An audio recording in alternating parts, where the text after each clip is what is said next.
friends, my name is Nurse Jenny. I'm one of the school nurses at Brunswick County Schools. Let me be one of the first to say welcome back. We have missed you so much. So we've been apart for a while, and since we've been apart, a lot of things have changed in our world. The coronavirus has caused a lot of people to become very sick, and we want you to be as healthy as you can be. So things may look a little different this year. Let's look together at some of the actions we can take to work together and stay healthy. Stay home when you are sick. Guys, this one is so important. If you wake up not feeling well, tell your parent or the adult that you live with.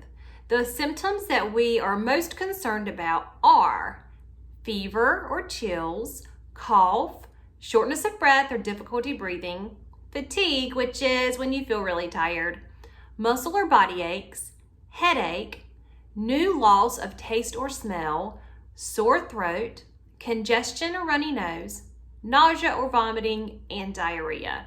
If you're having any of those symptoms, it's really important that you stay home until you're well.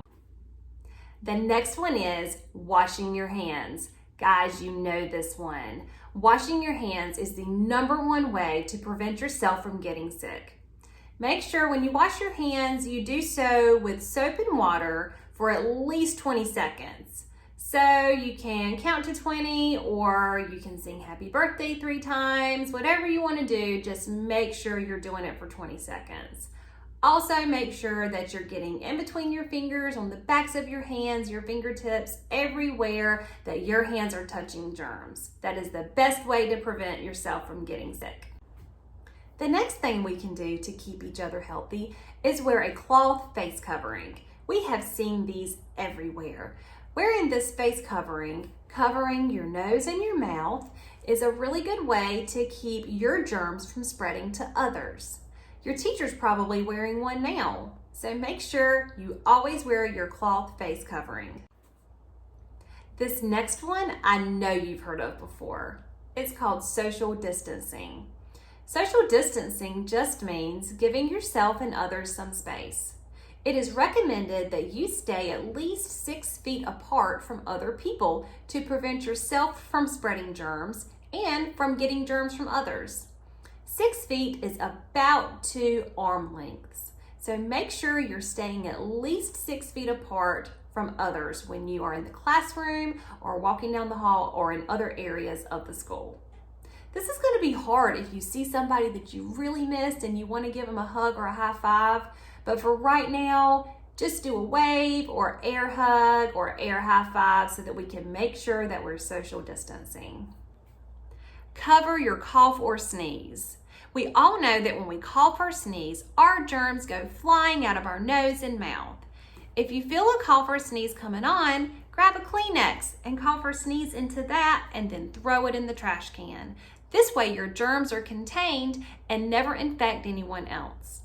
If it comes on you suddenly and you don't have time to grab a Kleenex, you can cough or sneeze into the bend of your arm.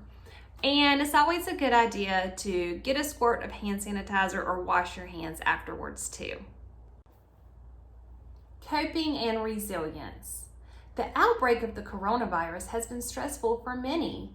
Fear and anxiety can be overwhelming, and it is so important to speak with someone if you're feeling this way. Your parent, other family member or trusted adult, your teacher, school counselor, or school nurse would love to talk to you if you're feeling this way. It's also important to take breaks from talking about the coronavirus. If the TV's on and you don't really want to hear about it, turn it off. Get off of social media. Take breaks so that you can keep your mind free from fear and anxiety. As you can see, there are many things we can do to stay healthy. So even though things look a little different right now, please remember that we love you and want you to be safe and healthy. Thanks for listening, and remember we can work together to stay healthy.